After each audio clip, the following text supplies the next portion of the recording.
ate ako ng mga to. Diyos ko po, nakakatita talaga. Pero Ate Mikey. in character, kasi ako po ang unang kinasal sa buong barkada. Yes, tapos sa totoong Oh, buhay si din, Ben. parang tita, ang daming kwento. Yan, Nakakaloka. totoo! Pero, Trauma dump siya sa amin. Nakakaloka. oh, sino bang dahilan ng isa sa mga trauma? Okay, we have to explain Kwento this. mo! Ma-overwhelm Oh sila. my God! Okay lang yan. Okay lang yan. Basically, Promo to. nagbabatan ng mga ano, sa Okay, mga okay. loob. Kalma! Kita nyo na yung chaos, Sorry, guys. sorry. Ganto yung movie. Okay. Okay, cause that night, nung nagplano kaming uminom nga at my place, syempre we're all working together. And from my experience sa acting talaga, diretso kasi akong tao. Kailangan kong sabihin diretso kapag ilang ako sa kapag kunyari, we were gonna work together, I have to tell you. Cause that's how I become more sincere also. Kaya ko maging totoo. So, Wala eto na. eme-eme, kumbaga. Oo. Diniretso ko si Sasa na parang, alam mo dati nainis ako sa'yo. Correct. Lasing ka na nun, Day. Nakakaloka. Ay, hindi pa. Ako, lasing na ako nun. And then at the moment, parang agad nagpalakpak itong si Barbie, si AC tumawa.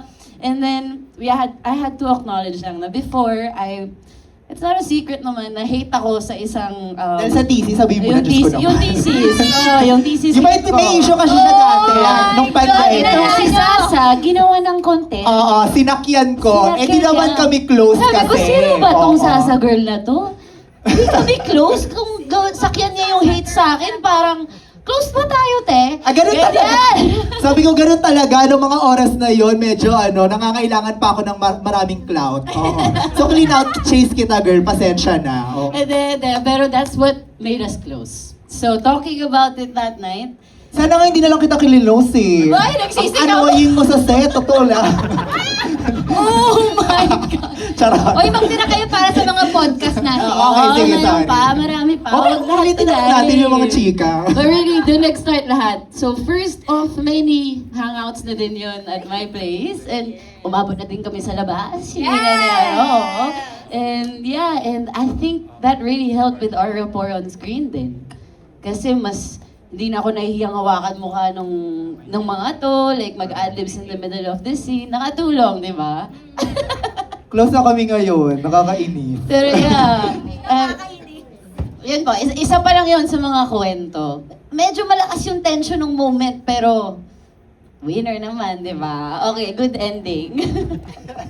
Good job. Grabe, parang is this a sneak peek of how your barkada is like sa movie? Ano talaga kami, Sneak promise. peek pa lang to. Oo, bongga. Mas problematic yung mga pinagagawa namin off-cam. Ay, Oo, off-cam, mas promise. problematic. Kesa dito sa Saving Cherry. Okay, gusto ko malaman. Okay, let's have it one by one. What is your favorite off-screen moment together as the five of you?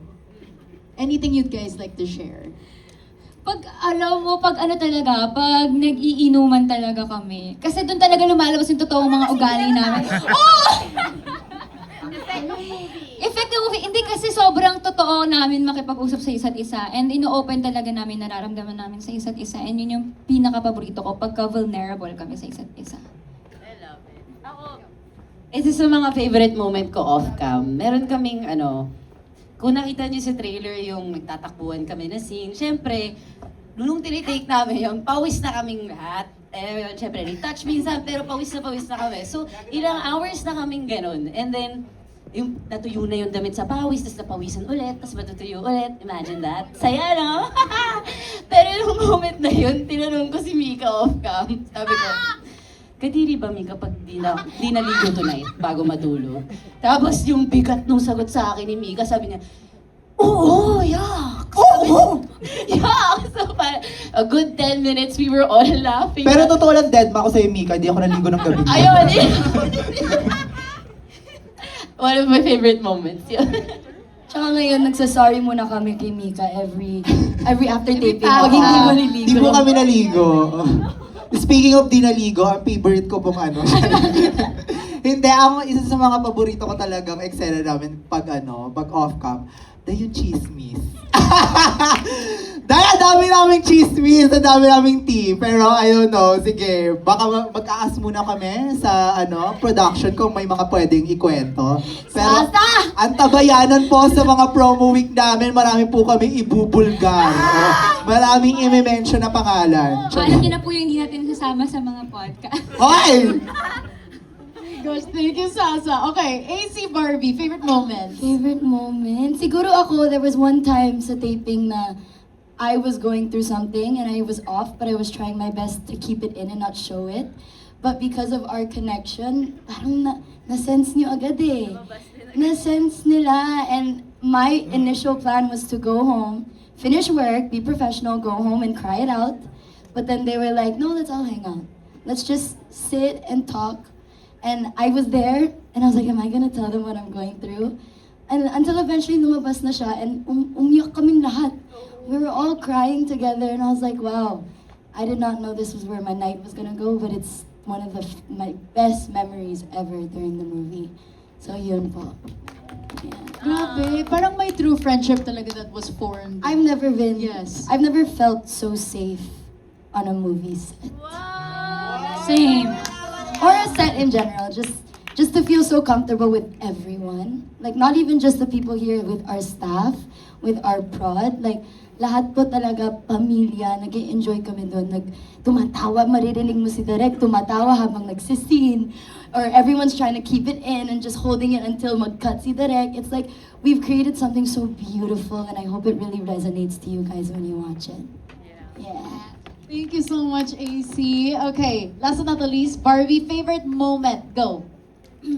Favorite moment? Siguro, isa-sum up ko na lahat ng naging bonding namin off-cam, nag-translate siya on-cam when we shot our very last scene all together. Totoo yung emosyon namin kasi ang dami na namin pinagdaanan off-cam. So, I guess I would say na off-cam na rin siya kasi parang naging totoong Mikey, Mika, AC at Sasa kami yung huling eksena na adlibs na yun totoo na yun galing na sa puso lahat yun. So lahat nung, yung foundation ng friendship na nabuo namin, makikita nyo talaga sa pelikula. Perfect. I love it. Thank you guys so much for sharing. Wait, gusto namin malaman, anong scene yun? Para we can watch out for that. Gusto namin malaman like, hindi, na walang, medyo malapit siya sa ending.